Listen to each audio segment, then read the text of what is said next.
We're like the piggy bank that everybody's robbing, and that ends. I told the President that we would be moving forward with retaliatory equivalent tariffs as of July 1st. There's a special place in hell for any foreign leader that engages in bad faith diplomacy with President Donald J. Trump. Trade relations between the U.S. and Canada certainly hit a new low this weekend following the G7 summit in Quebec. But there was a show of unity in Ottawa today, with all parties taking a stand against Donald Trump. The U.S. administration hurl insults, verbal attacks, and threats of more tariffs at us.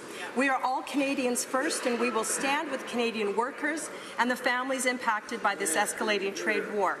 While Canadians stand together, President Trump stands alone. American lawmakers and U.S. allies strongly oppose Trump's erratic behavior against their biggest and closest friend. We will obviously work with all members of this House to stand up for Canadian workers, to ensure that the women and men in these sectors so important to our economy are protected.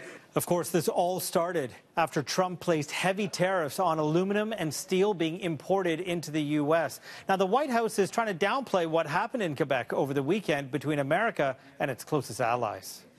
There are always irritants in relationships.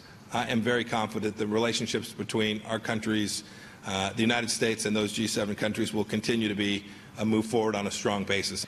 All of this adds an extra layer of complication to NAFTA renegotiations that began last year.